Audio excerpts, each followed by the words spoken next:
Assalamualaikum. Ya.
Assalamualaikum warahmatullahi wabarakatuh. A'udzu billahi minasy syaithanir rajim. Bismillahirrahmanirrahim. Alhamdulillahi nahmaduhu wa nastaghfiruh wa na'udzu billahi min syururi anfusina wa min sayyiati a'malina. May yahdihillahu fala mudilla lahu. Ashhadu an la ilaha illallah wa ashhadu Rasulullah. Wassalatu wassalamu ala asyrafil anbiya'i wal mursalin wa ala alihi wa ashabihi ajma'in. Subhanaka la ilma lana illa ma 'allamtana innaka antal alimul hakim. Wa la hawla wa la quwwata illa billahil 'aliyyil 'azim. Rabbi shrah li sadri wa yassir li amri wahlul 'uqdatam min lisani yafqahu qawli, amma ba'd. Fa ya ibadillah ittaqullah, usikum wa iyaya bittaqwallah, faqad fazal muttaqun, wa amma ba'd. Alhamdulillah kita rafa'kan setinggi-tinggi pujian kehadrat Allah Subhanahu wa taala. Dan kita bersyukur kehadrat Allah Subhanahu wa taala kerana dengan limpah kurnia, taufik dan hidayah Allah Subhanahu wa taala dapat kita bersama-sama berkumpul di dalam majlis ilmu, yakni dengan menggunakan kitab dosa-dosa besar. Lain dia ada agak problem.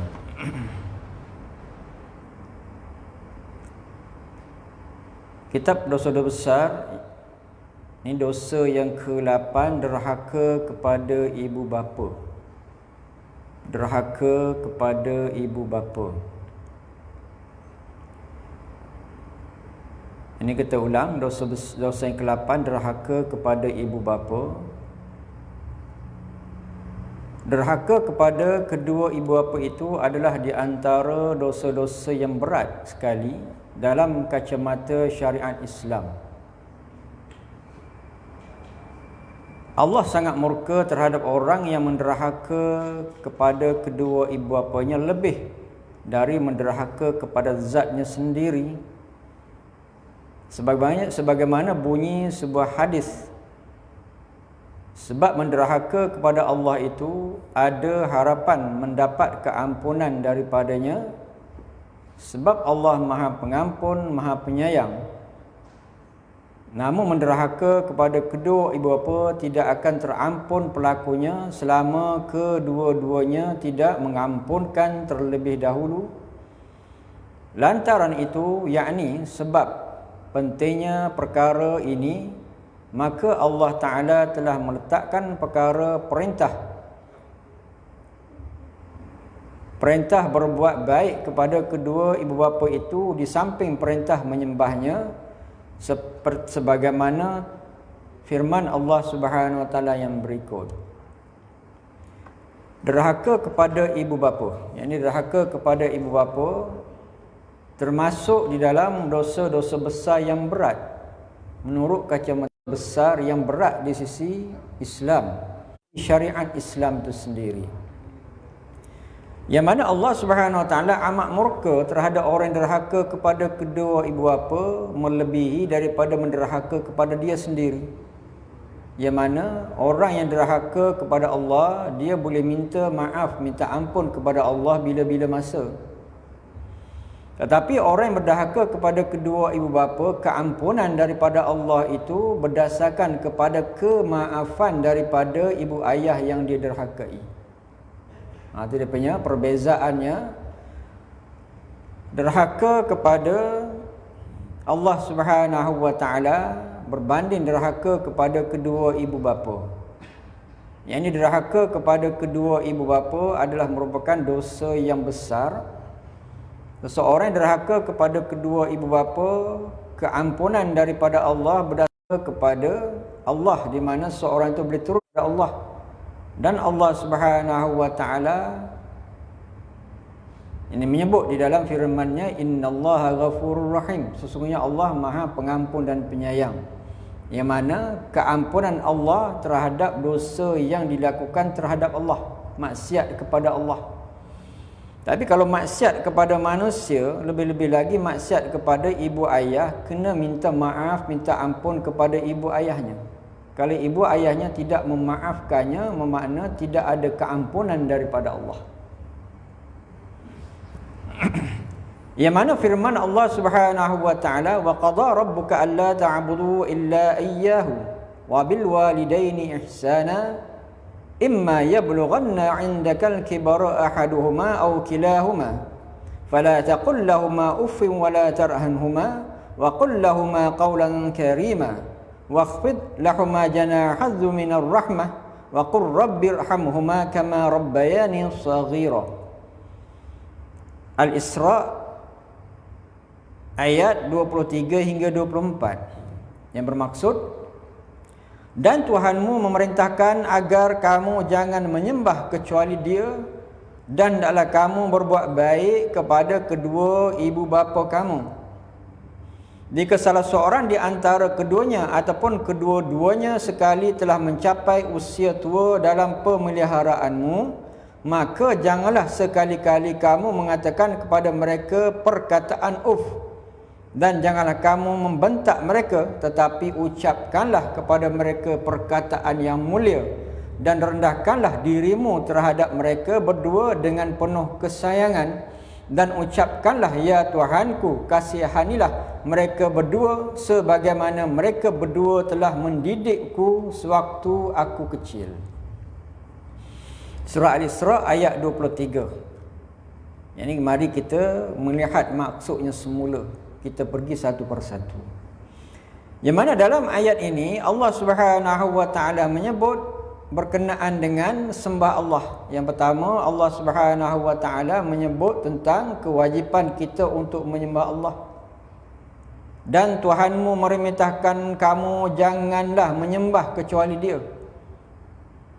Di mana kita tidak boleh menyembah yang lain selain daripada Allah Subhanahu Wa Taala. Ibadah. Apa maksud ibadah?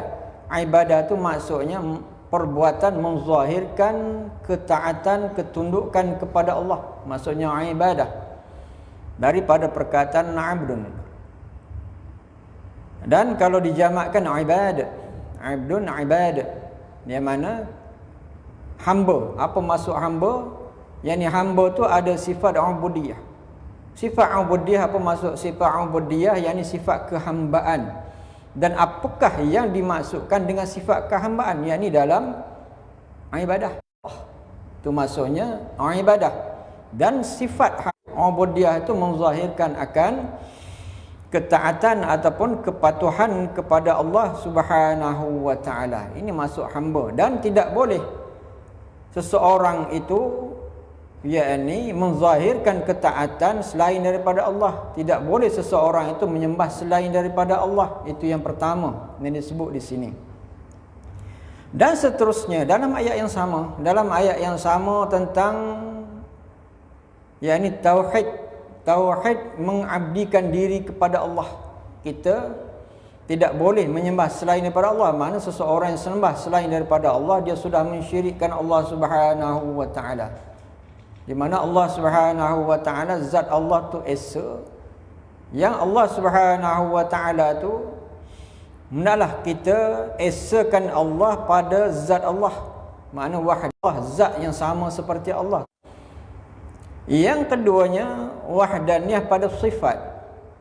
Naklah kita tidak ada dalam diri kita merasai ada sesuatu yang lain memiliki sifat seperti Allah, seperti memiliki kekuatan sama dengan Allah, ini syirik kepada Allah. Yang kedua juga, naklah kita wahdaniyah pada af'al, yakni perbuatan Allah. Tidak boleh kita ada dalam diri kita ni, kita rasa ada satu kekuasaan yang lain boleh menjadikan sesuatu setara dengan Allah. Dipanggil wahdaniyah.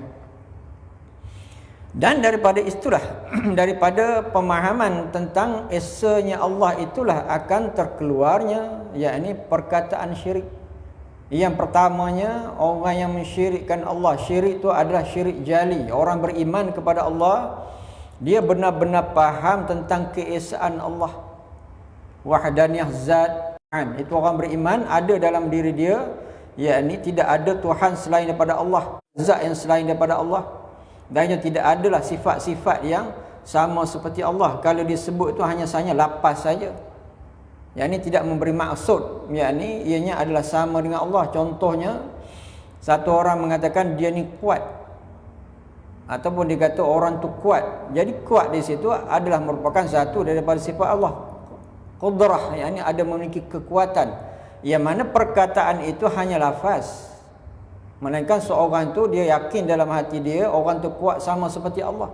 Dan ini perkataan lafaz itu tidak membawa maksud seseorang itu menyamakan kekuatan orang lain atau makhluk sama dengan Allah. Yang penting daripada asal lagi, umbi ataupun akar lagi, orang beriman ini kalau dia sebut satu perkataan mungkin nak sama dengan sifat Allah, tetapi itu sebutan. Dipanggil isnad majaz. Dan ini hanya cakap, bentuk cakap, pinjam cakap saja. Satu alam dan sebagainya, seorang yang beriman Allah Ta'ala yang buat, tidak ada yang lain yang sama dengan Allah. Seperti bagaimana Allah Ta'ala sebut, walau kana fihima alihatun illallah lafasadata. Jika adalah ilah tu maksudnya alihatun, Tuhan-Tuhan di langit dan di bumi, makna sama seperti Allah. Walau kana alihatun illallah, selain daripada Allah, nescayalah akan rosak keduanya. Jadi Allah Ta'ala ajak kita berfikir, yakni andailah Tuhan tu ada di langit dan bumi selain daripada Allah, nescaya akan rosak alam ini. Allah Ta'ala ajak kita berfikir, tapi realitinya tidak ada Tuhan yang lain lah. Itu maknanya keimanan orang beriman kepada Allah, umbi ataupun akar, dia punya foundation yang utamanya adalah mengesakan Allah. Itu pertama. Dan mungkin terlafaz perkataan-perkataan yang kata dia ada keinginan, dia ada kehendak. Jadi kehendak dia, kehendak manusia tu tidak akan sama dengan kehendak Allah. Iradah Allah tu tidak ada sesuatu pun yang boleh menghalang kehendak Allah. Kehendak manusia dihalang oleh kekuatan, dihalang oleh macam-macam halangan lah. Cuma kadang-kadang perkataan itu hanya perkataan secara hakikatnya bukan begitu, hanya perkataan pinjam. Dipanggil isnad majazi, pinjam cakap. Jadi itu penting. Yang pertamanya, yang ini beriman kepada Allah dari sudut mengesakan Allah. Bagi orang beriman yang tu memang tetap Allah Subhanahu Wa Taala tu esa pada zat, sifat dan juga perbuatan Allah. Itu yang pertama. Dan disitulah terbitnya seseorang itu menyembah kepada Allah, tidak menyembah selain daripada Allah. Itu benda yang utamanya, tidak boleh sembah selain daripada Allah. Sebab apa? Allah Subhanahu Wa Taala sebagai Tuhan yang memiliki keesaan. Dan di sisi Allah yang pertamanya perbuatan jali. Syirik jali ini sembah selain daripada Allah. Yang itu jarang berlaku kepada orang Islam. Saya sebut orang Islam, tidak sebut orang beriman. Orang beriman ni dia dah ada umbi dia. Dia dah ada akar keimanan tadi, yakni esa pada Allah, pada zat, sifat dan af'al. Itu umbi kepada orang yang beriman kepada Allah. Jadi Islam tu belum tentu seorang tu beriman. Di Islam sebab dia lahir sebagai Islam. Kalau dia tak belajar, belum tentu dia memahami akan konsep mengesakan Allah. Walaupun sebegitu, kebiasaannya orang yang sembah selain daripada Allah ni bukan orang Islam lah. Dia sembah patung, berhala dan sebagainya. Itu adalah orang yang benar-benar dia kafir. Itu main syirik jali, syirik terang. Cuma yang satu lagi, ini yang satu lagi dia panggil syirik khafi. Syirik khafi ataupun syirikul asghar. Syirik khafi ni boleh berlaku, yang pertamanya sebagaimana orang tu melakukan perbuatan riak. Yang ni riak ni melakukan amal ibadah bukan kerana Allah. Ni bukan kerana Allah. Contohnya sembahyang kerana untuk dilihat dia ni sebagai orang yang bercampur dalam masyarakat.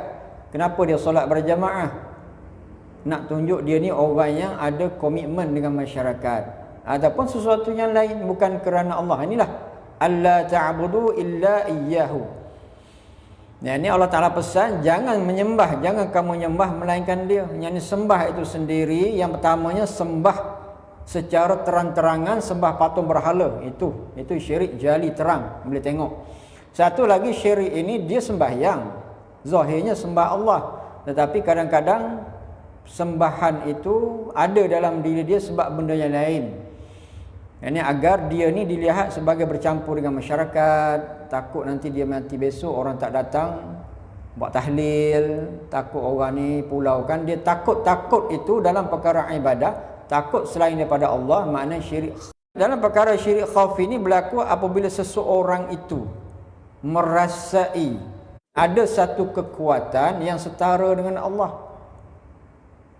Contohnya orang yang dia ni suka kepada benda-benda khurafat. Dia pergi satu-satu tempat, dia minta kepada benda itu, kepada benda-benda khurafat itu. Maknanya dari sudut yang lain dia yakin Allah Ta'ala berkuasa, tapi dalam sudut yang lain pula dia meyakini yang itu juga berkuasa memberi sesuatu seperti Allah. Yang itu dia panggil syirik khafi. Tak sedar, dia Islam tapi perbuatan tu tidak sedar. Di samping dia ni beri keyakinan Allah Ta'ala yang hanya memberi sesuatu, tempat bergantung, tempat meminta, tetapi dalam perkara yang lain pergi kepada satu tempat yang dia meminta di situ bukan minta kepada Allah tapi minta kepada benda itu. Dia Islam tapi minta kepada benda itu. Di mana dipanggil syirik khafi. Islam, binti Islam, maikat Islam, tapi dia tak sedar Islam. Orang tengok dia Islam, elok je Islam, tapi dia sebalik yang sama, dia ni meminta sesuatu. Ataupun dia pangkat nash, innar ruqa wattimaima wattiwalata syirk, yakni dia pakai satu azimat, satu penangkal yang dia meyakini penangkal itu memberi darat atau boleh memberi manfaat, di mana dia tak sedar dia melakukan kesyirikan kepada Allah. Itu bendanya. Jadi maknanya orang beriman kepada Allah sepatutnya tak ada benda itu, sebab umbinya, akarnya adalah mentauhidkan Allah. Tauhid kepada zat, tauhid kepada sifat, tauhid kepada af'al Allah Subhanahu wa taala. Itu umbi kepada orang beriman ataupun akar kepada orang beriman, foundationnya. Cuma kalau berlaku percakapan dia ni orang tu kuat. Jadi perkataan kuah itu satu daripada sifat Allah.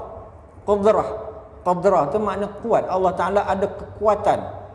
Di mana perkataan itu bagi orang beriman hakiki. Kuat itu secara majazi saja pinjam. Sebab bahasa kita macam tu. Contoh yang lain, kita ambil contoh yang lain. Kita jumpa, kita tengok satu orang, lama kita tak jumpa. Kita tahu dia sakit. Kita lama kita jumpa di masjid. Haji dah sihat, nampak sihat ni. Dah lama tak jumpa, Haji dah sihat.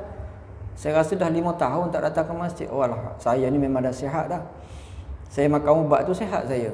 Doktor pakar tu bagi ubat tu pada saya, sihat saya.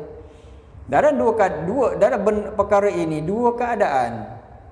Kalau kita tanya, kan ubat kan tak boleh menyembuh, dia akan gelakkan kita. Ya betul lah, ubat tak menyembuh. Tapi saya cakap macam tu bukan maksud saya ni mengatakan ubat tu menyembuh. Tapi nak cakap je saya makan ubat tu saya sembuh. Tapi hakikatnya Allah yang menyembuhkan saya. Maknanya dia faham akidah. Cuma dia pinjam cakap. Yang kedua ni dia tak cakap macam tu. Saya dah 5 tahun sakit. Saya berdoa kepada Allah tak sihat. Saya makan ubat sihat. Bukan keadaan. Maknanya kadang percakapan kita tu yakni pinjam cakap, tapi hakikatnya Allah Ta'ala yang memberi manfaat tu. Jadi nak Nak mensyirik ke seseorang tu bukannya senang, bukannya mudah. Yang ni kena selidik dulu kenapa dia cakap macam tu. Nah, dalam dua keadaan tadilah, kadang-kadang dia dah gembira sangat, saya ni makan ubat ni, doktor tu dia pakar lah, dia bagi ubat ni sihat saya. Dan perkataan itu bagi orang beriman, perkataan dia itu bukan hakikat ubat tu yang menyembuh, hanya sebagai sabab, usaha dan sababiah sahaja. Macam kita yang lain, contoh yang lain, kita kata saya tadi haus sangat, dahaga, saya minum air tu saya hilang dahaga. Perkataan hilang dahaga tu bagi orang beriman tu perkataan pinjam cakap. Air tu hakikatnya tidak boleh menghilangkan dahaga, sebab hakikat yang menghilangkan dahaga adalah Allah. Tapi percakapan kita pinjam cakap, isnad majaz dipanggil, pinjam cakap. Jadi tak semudahnya untuk kita mensyirikkan orang. Kena tanya dia kenapa dia cakap macam tu.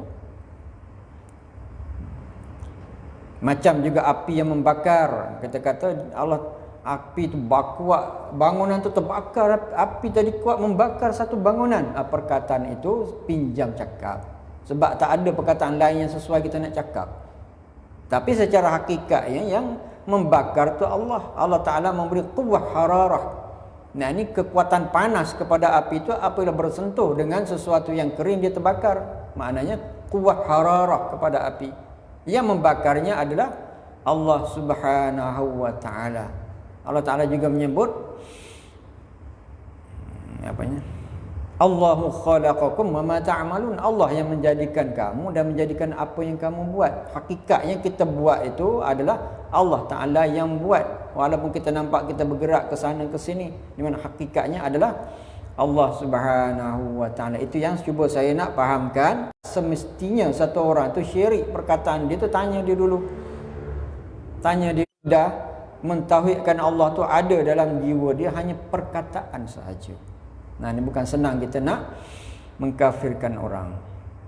Ya saya. Kita makan ubat hospital Ustaz. Ya. Kita dengan nama ya Allah, saya makan ubat ini dengan izinmu. Saya sihat. Itu betul lah tu. Itu lagi bagus lah. Itu lagi bagus. Selama ni kita menzahirkan terus, itu memang cantik lah. Yang ni kadang yang tak cakap apa-apa, lepas tu dia makan ubat, dia sihat. Orang tanya dia, Haji dah sihat sekarang 5 tahun tak datang ke masjid. Saya doktor tu bagi ubat tu, doktor kita banting bagi ubat tu, saya sihat. Lepas tu kita tanya dia, bukan ubat Haji menyihatkan? Iyalah, dia kata, saya pun tak beriktikad macam tu, hanya saya cakap. Saya pun tahu ubat tu tidak menyembuhkan saya, tapi nak cakap ubat tu, dia tak pandai nak cakap macam tu Haji cakap tadi. Hanya dia perkataan dia, maknanya dia. Sebab apabila kita kata satu orang tu melakukan, sedangkan dia tidak syirik, syirik itu akan balik kepada kita. Kita kata satu orang tu kafir, dia tidak kafir, dia balik kepada kita. Satu orang tu kita kata awak buat bid'ah, dia tidak bid'ah, dia melakukan sunnah, bid'ah tu akan balik kepada kita. Sabit dengan hadis. Tidak semudah itu perkataan kita nak lontarkan kepada orang, di mana seperti kita melihat cermin, di mana akan balik kepada kita. Itu maksud saya lah. Macam Haji sebutkan tadi, memang cantik sangatlah. Kan biasa kita baca Bismillahirrahmanirrahim, Bismillahirkafi, Bismillahirmu'afi, Bismillahilladzi la yadurru ma'a ismihi syai'un fil ardi wa la fis sama'i wa huwas samiul 'alim. Itu baca bismillah lah. Kita nak baca ubat tu cara macam tu pun boleh juga. Bismillahirrahmanirrahim, Bismillahirkafi, Bismillahirmu'afi, Bismillahilladzi la yadurru ma'a ismihi syai'un fil ardi wa la fis sama'i wa huwas samiul 'alim. Cantiklah baca macam tu. Macam Haji sebut dalam bahasa Melayu tu tak ada masalah. Allah Ta'ala yang menjadikan bahasa di atas muka bumi ni dicipta oleh Allah Subhanahu wa Ta'ala. Dia tahu bahasa itu menunjukkan kita ni mentauhid akan Allah. Cantiklah. Maknanya asalnya akidah ni dia berpaksi di hati, keyakinan. Dia panggil akidah ni ikatan iman, aqaidul iman, ikatan iman. Yang ni ikatan iman dalam diri kita pun maksudnya, dan seseorang tu yang ini mentauhidkan Allah Subhanahu wa Ta'ala. Seorang tu meyakini Allah Subhanahu wa Ta'ala ada segala sifat kamalah, sifat kesempurnaan. Allah Ta'ala tu terhindar daripada sifat-sifat menyerupai makhluk. Itu yang akidah kita. Seperti bagaimana syirik tu apa? Syirik tu mentuhankan makhluk dan juga memakhlukkan Tuhan. Itu maksud syirik. Mentuhankan makhluk, maknanya orang tu sembah makhluk itu sebab dia anggap makhluk tu sebagai Tuhan, dan juga apa ni, memakhluk sesuatu yang lain tu setara, tapi di sebalik yang sama dia meyakini yang lain pun boleh memberi kuasa seperti Allah. Maknanya syirik dari bentuk itu dipanggil sebagai syirik khafi. Boleh, insya-Allah. Jadi kita kena jaga.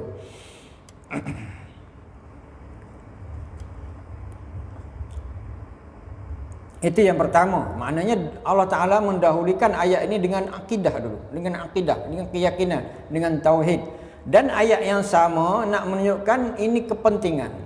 Wabil walidaini ihsana, dan naklah kamu berbuat baik kepada kedua ibu bapa kamu. Ni dalam ayat berkenaan dengan mentauhidkan Allah dalam ibadah. Dalam ayat yang sama Allah Subhanahu Wa Taala gabungkan dan dengan kedua ibu bapa hendaklah kamu berbuat baik. Tengok. Saat tadi yakni jangan sembah selain daripada Allah. Ni sudut apa? Sudut mentauhidkan Allah dalam penyembahan. Tengok kepentingan di situ.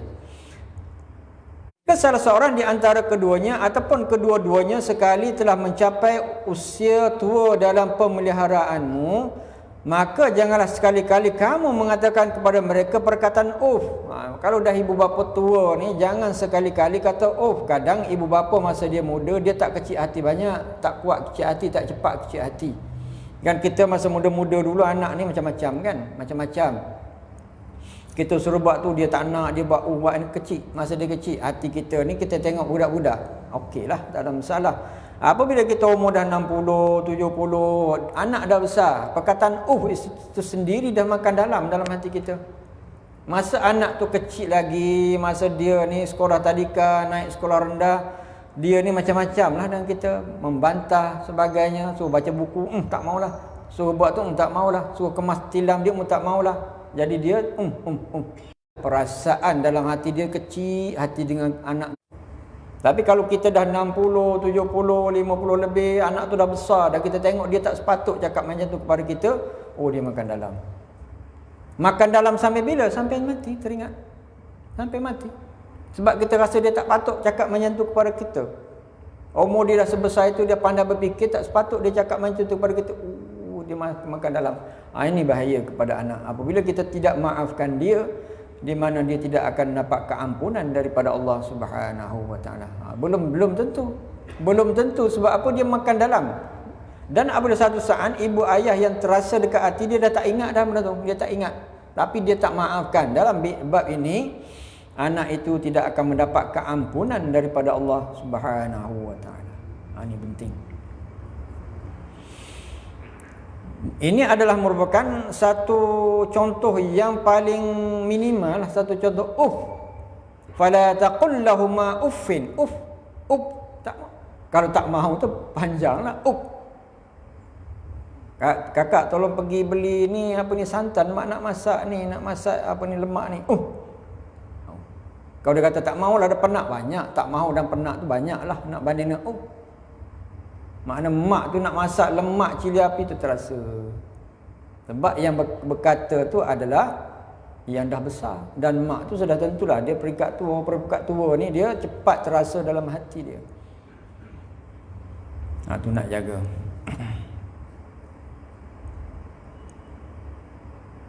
Dan janganlah kamu membentak mereka, tetapi ungkapkanlah kepada mereka perkataan yang mulia. Jangan membentak. Dan juga yang pertamanya jangan cakap yang pertama itu paling minima. Wala tanharuhuma, jangan kasar. Jangan cakap kasar. Maknanya cakap kasar-kasar lah, makai hamun dan sebagainya. Makna lebih tinggi. Allah Taala sebut pun tak boleh. Lebih-lebih lagi kalau wa qul lahumā qawlan, seterusnya apa dia punya cara nak buatnya, maka katakanlah kepada keduanya qawlan karima, ini kata-kata yang mulia. Ya mak, ya ayah, ataupun apa-apa saja, ayahanda ke bunda ke, tu pulanglah. Yang benda yang dia gembira.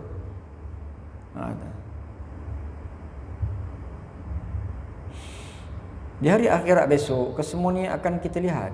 Di hari akhirat besok, semua ni kita akan lihat ini berlaku dalam rumah tangga kita nanti. Di hari akhirat besok, kita akan melihat apakah yang kita pernah lakukan kepada kedua ibu bapa kita. Kalau kita ni masa hidup kita, wa qul lahuma qawlan karima, katalah kepada keduanya perkataan yang mulia, alhamdulillah. Maknanya kita ni selamatlah di sisi Allah. Dan kita akan mendapat pahala sebab suruhan Allah suruh agar kita cukup banyak. Tidak sebanding dengan kita baca Quran dan sebagainya, derhaka kepada ibu ayah, ke semua amalan-amalan tu tidak dilihat oleh Allah. Sebab Allah Ta'ala sebut, yakni jangan menyembah selain daripada Allah sebaris dengan buat baik kepada kedua ibu bapa. Ini satu baris mentauhidkan Allah dalam ubudiyah, penghambaan. Allah Ta'ala sebariskan dengan perintah buat baik kepada kedua ibu bapa. Walaupun mereka tu orang kafir. Dia orang kafir, naklah kita buat baik walaupun dia orang kafir. Cuma buat baik kita ni dalam perkara yang tidak melanggar batas syarak. Kalau dia kata baliklah kepada agama kafir semula, yang tu tak boleh lah. Tapi kalau bab-bab yang lain, sakit demam dia, kita kena pergi. Memberi nafkah hidup kepada mereka, kita kena bagi. Percakapan elok kepada mereka, naklah kita cakap baik. Walaupun kita berdakwah mereka kepada agama, naklah berdakwah yang baik. Itu diajar oleh agama. Tetapi ucapkanlah kepada mereka perkataan yang mulia, dan rendahkan dengan penuh kesayangan, rendahkan diri dengan penuh kasih sayang kepada ibu ayah, rendahkan. Walaupun mungkin sesuatu tu memang kita tak suka, tak setuju dengan kita, tetapi kita sabar. Sebab kita apa? Kita nak mendapat keampunan daripada Allah, dan kita mendapat pahala sebab kita menjaga ibu bapa. Di mana ada hadis, pernah Nabi SAW naik ke mimbar, Nabi kata celaka, laknat. Di mana? Bukan, Nabi kata amin. Sahabat kata, ya Rasulullah, kami dengar Tuhan kata amin. Di mana malaikat ada menyebut salah satu daripadanya, yakni satu orang tu akan mendapat laknat Allah, tidak mendapat syurga Allah, dengan sebab dia derhaka kepada dua ibu bapa sedangkan mereka masih hidup, tak akan dapat syurga Allah. Nabi kata amin. Tu Nabi begitu sekali. Dan ucapkan, katakanlah apa yang Allah Ta'ala ajar. Di sebalik itu kita nak cakap apa yang paling indah. Cakaplah perkataan yang ibu ayah kita suka. Dan di antara yang Allah Ta'ala ajar kepada kita, kita cakap apa kepada kedua ibu bapa kita, untuk ibu bapa kita, wa qur rabbirhamhuma kama rabbayani shaghira. Yakni kita minta kepada Allah, ya Tuhanku, kasihanilah mereka berdua sebagaimana mereka berdua telah mendidikku sewaktu aku kecil. Inilah yang patut kita minta kepada Allah Subhanahu wa Ta'ala.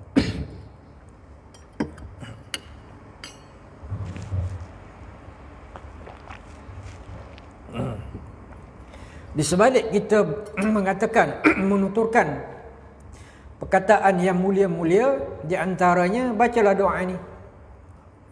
Sama ada ibu ayah kita masih ada,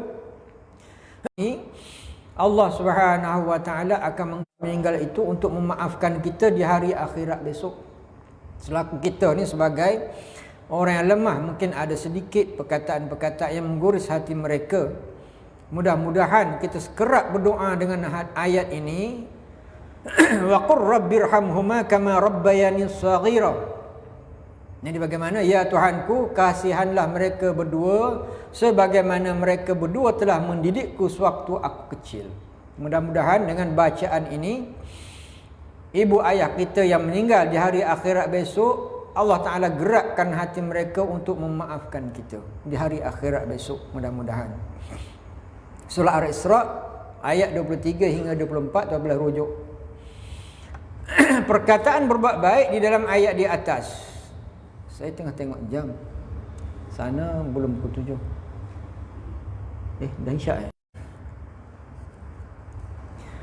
Maksudnya hendaklah kamu menurut perintah keduanya, dan jangan sampai kamu menyentuh perasaan hati kecilnya, hendaklah kamu merendahkan diri terhadap keduanya dan melahirkan belas kasihan kepada keduanya.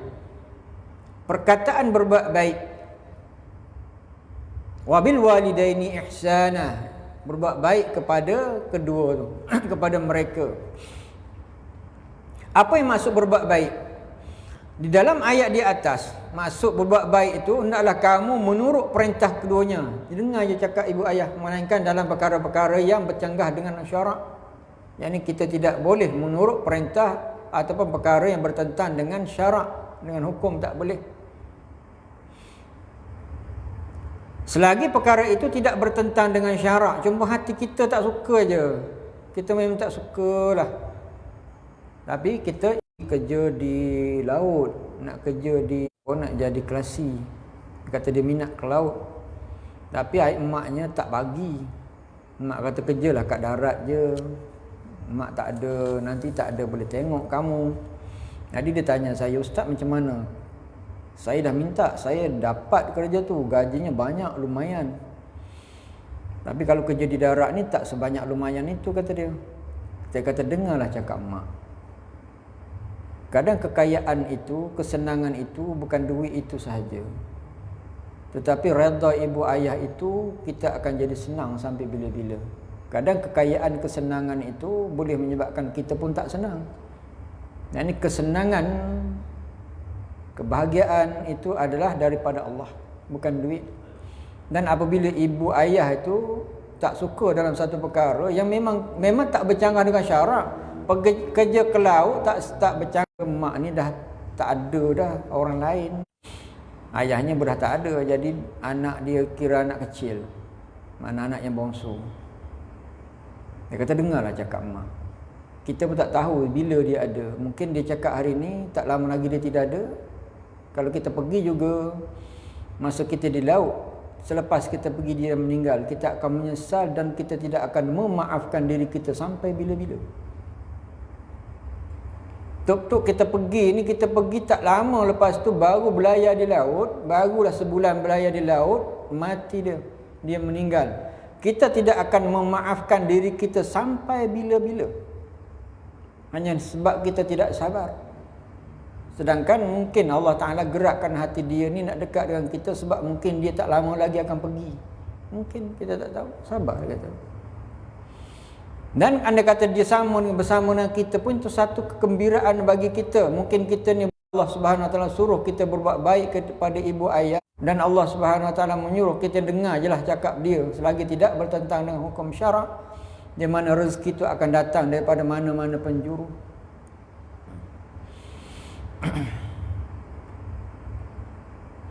Dan jangan sampai kamu menyentuh perasaan hati kecilnya. Jangan sekali-kali kita membantah hati kecilnya. Walaupun dia nak makan satu benda, belilah. Dia nak makan ni, belilah. Kadang-kadang dia tak suka satu benda, kita paksa dia. Kita ni suka makan benda itu, kita suka makan tom yum, kita bawa ke dia tom yum, dia tak nak. Dia tak makan tom yum. Orang tua tak pandai makan tom yum, dia makan apa ni, sambal belacan, dia makan tempe, itu makanan dia. Tiba-tiba kita paksa dia makan tom yum, dia kecil hati. Dia nak jaga hati kita, dia ambil lah, makan lah mak, makan ni sedap ni, mahal ni. Menyebabkan hati tu jadi kecil hati. Dan taklah kamu merendahkan diri terhadap keduanya. Dia rendah diri. Dia cakap apa pun rendah diri. Ya mak, ya ya. Dan melahirkan belas kasihan kepada keduanya. Kena belas kasihan. Rasa belas kasihan kepada dia. Nak sama dengan dia selalu. Mana apa saja keperluannya kita pentingkan dia berbanding dengan kita. Di mana natijah daripada perbuatan baik ini, Masya Allah, tabarakallah, pahalanya akan banyak sangat. Sangat-sangat banyak. Sebab apa tuan-tuan? Apa dia punya dalilnya? Ayat tadilah. Kita cuba hayati ayat itu. Allah Subhanahu Wa Taala sebariskan buat baik kepada kedua bapa, yakni satu baris dengan sembah Allah. Makna tak ada lagi yang Allah Ta'ala sebariskan dengan sembah Allah berbanding dengan buat baik kepada ibu bapa. Tak ada, memang tidak ada. Manakala perkataan jangan membentak mereka apabila mereka telah mencapai usia tua. Jangan membentak, jangan suara tinggi untuk berkhidmat kepada mereka sekadar yang termampu, atau lebih daripada itu, khidmatlah kepada ibu ayah kita sekadar yang kita mampu buat ataupun lebih daripada itu. Kadang ada orang yang berhenti kerja sebab nak menjaga ibu ayah. Itu memang kita salute lah. Salute sangat-sangat. Sebab dia korbankan diri dia untuk ibu ayah dia. Salute sangat-sangat. Ada orang macam tu. Walaupun dia gaji tak banyak, dia dah bergaji, tapi berhenti untuk jaga ibu ayah. InsyaAllah azan tu kita sambung sikit nanti.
Sikit lagi.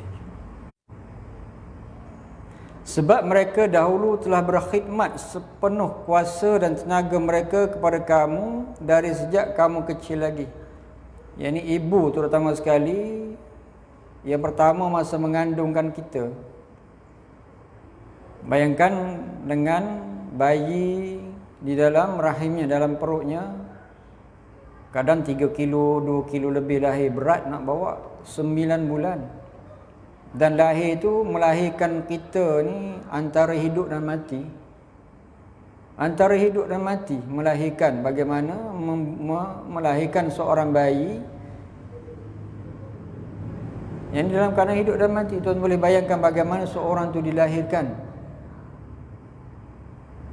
Dan apabila bayi itu keluar daripada rahim ibunya, dia menjaga, tak cukup tidur. Kadang-kadang kita ni masuk sekolah, masuk universiti dan ibu ni ataupun dan ayah ni sentiasa memantau kita, nak kita baik. Telefon kita macam mana, dia tak cakap masalah dia, dia tanya kita apa masalah, ada masalah, makan minum, dia tak cakap masalah dia, ibu ayah. Dia menyimpan masalah-masalah dia, dia nak kita tu baik saja. Walaupun dia kepenatan, sakit tak tertanggung, tapi dia nak kita tu sentiasa baik. Inilah maknanya. Memang tidak mampu untuk kita membalas jasa mereka. Memang tidak mampu. Hanya dengan setitik air susu yang kita sedut, kita teguk masuk di dalam mulut kita, itu pun tak mampu untuk kita membayar akan jasa ibu. Apatah lagi mereka tu lebih daripada itu. Tak tidur malam. Kalau kita kena gigit nyamuk, dia tak tidur sampai malam, gigit nyamuk. Dia punya kejar nyamuk, kena gigit nyamuk sampai tak tidur. Tengok. Tidak boleh. Memang tidak boleh kita nak membayar jasa mereka, dan kerana itulah besarnya jasa ibu ni dan ayah ni Allah Ta'ala letak sebaris dengan sembah Allah. Bukan sembah ibu ayah, tetapi jasa mereka. Jasa mereka letak sebaris dengan sembah Allah. Dan seseorang yang menderhaka kepada kedua ibu ayah ni memang jelas, memang dia ni orang yang tidak faham kedudukan dia, tidak bersyukur dengan kelahiran dia.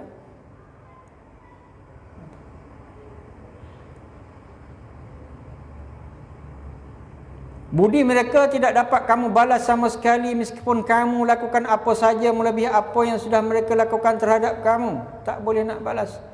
Pada satu zaman sahabat dulu, ada satu orang tu dia dokong ayahnya, dia pikul ayahnya ke mana-mana. Saya dah tak ingat zaman tu, zaman Omar dah tak silap saya lah. Tu tak boleh rujuk. Dia memang dia bawa ke mana-mana, ke sana ke sini dia pikul. Ada orang kagum. Tapi lepas tu orang tanya dia, kami ni kagum lah dengan kamu. Bawa ke mana-mana apa nak ayah dia tu nak dia bagi, dia dokong pikul ke sana ke sini. Orang kagum. Lepas tu kata orang kagum dengan dia lah. Dan dia kata saya ni orang tengok zahir memang kagum, tapi ada dalam hati saya ni bila orang tua tu nak mati. Dia berat pikul ke sana ke sini. Itu. Ada tak dalam hati ayah mak tu nak suruh mati kita? Tak ada. Walaupun berat mana pun kesengsaraan mereka, doa biar kita panjang umur, sihat, murah rezeki. Tapi kita apabila menjaga ibu ayah, kita kata bila nak mati dia. Kadang ibu ayah tu sakit, anak ramai 5-6 orang, berebut tak nak, dah berbulan, masuk sebulan, 2 bulan, 5 bulan, 6 bulan. Akan ada dalam hati kita ni bila lah orang tu nak mati. Akan ada, tuan-tuan. Memang kita tidak mampu untuk membalas jasa mereka. Bagaimana kita ni ada anak, macam itulah kita buat kepada anak, dan begitulah ibu ayah buat kepada kita. Kita memang tak mampu nak membalas jasa mereka. Dan bagaimana kita jaga anak kita, macam itulah ibu ayah jaga kita. Ni bagaimana. Jadi mana tidak ada lagi lah amal ibadah yang lebih besar daripada buat baik kepada kedua ibu bapa. Sembahyanglah sunat banyak-banyak sekalipun, kalau derhaka kepada ibu ayah memang tak ada nilai di sisi Allah. Bacalah Quran banyak-banyak pun derhaka kepada ibu ayah tak ada nilai di sisi Allah. Orang buat baik kepada ibu ayah sementara dia ada, pahala yang cukup banyak. Rezekinya akan jadi banyak, keluasan rezeki, ketenangan, kebahagiaan, dan anak derhaka kepada ibu ayah. Anak-anak tu akan jadi derhaka juga. Itu secara zahir lah, tak semestinya. Anak tu derhaka kepada sebab dia derhaka kepada ibu ayah yang lepas. Mungkin ada sebab-sebab yang lain kan. Kita tak boleh kata dia derhaka pada mak ayah tu anak itu bukan macam tu. Tapi kadang-kadang ya.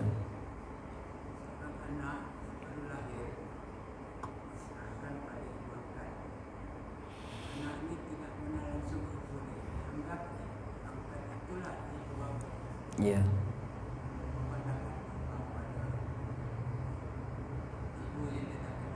Ya, soalannya?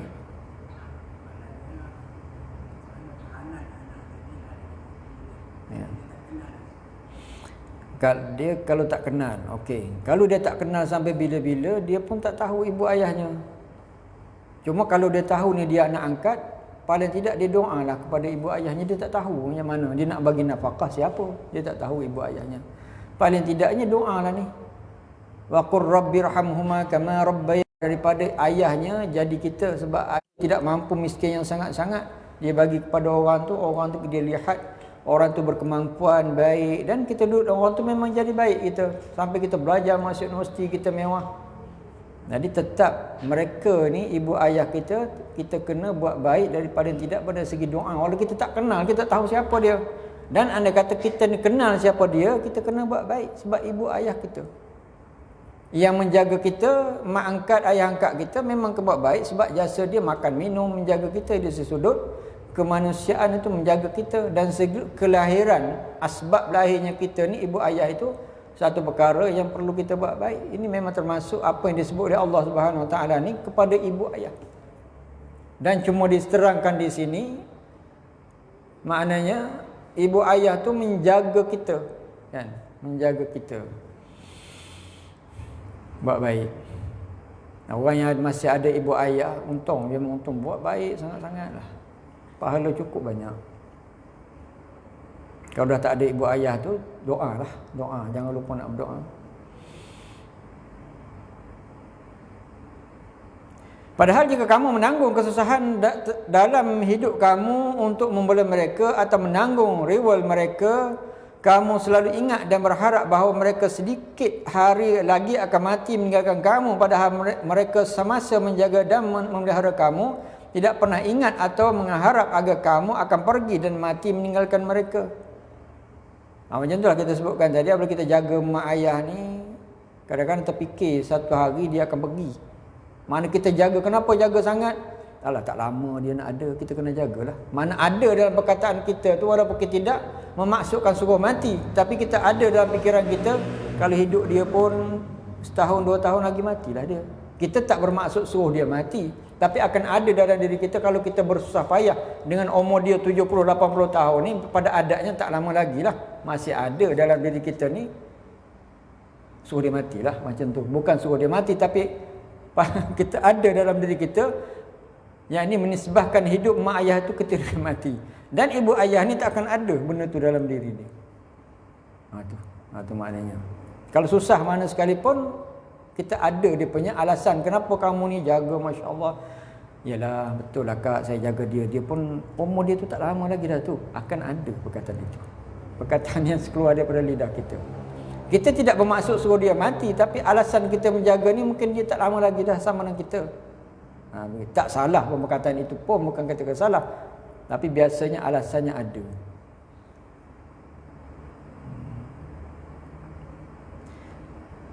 Jadi dalam hal ini tidak ada persamaannya antara perasaan kedua ibu bapa itu dengan perasaan kamu, biar dalam apa rupa sekalipun. Dan firman Allah Subhanahu wa taala, anishkurli wa liwalidayka ilal masir ilayal masir. Hendaklah kamu bersyukur kepadaku dan kepada kedua ibu bapamu dan kepadaku, nanti kamu akan kembali. Allah Ta'ala suruh kita bersyukur kepada Allah sebagai Tuhan yang menjadikan kita. Allah Subhanahu Wa Ta'ala suruh kita bersyukur kepada kedua ibu bapa kita sebab mereka ada kita. Kalaulah dia tak jaga kita, matilah kitanya. Pada asbab ni lah yang menghidup mati tu Allah. Lahir kita, dia pun biarlah dia buang aja mana-mana, maknanya tak adalah kita. Mana seolah-olah gambarannya asbab kita hidup ni asbab ibu ayah. Sebab tidak adalah ibu ayah ni, melainkan dia tak normal, dia buang kita.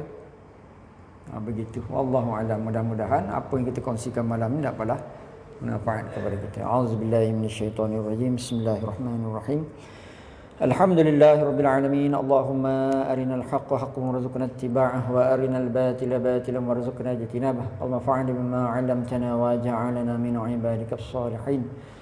Wa sallallahu ala sayyidina Muhammad wa ala alihi wa sahbihi wa sallam. Alhamdulillahi Rabbil Alamin. Aqulu qawli hadha wa astaghfirullahal azim li wa lakum wa lisairil muslimin wal muslimat fastaghfiruhu innahu huwal ghafurur rahim. Assalamu alaikum warahmatullahi wabarakatuh.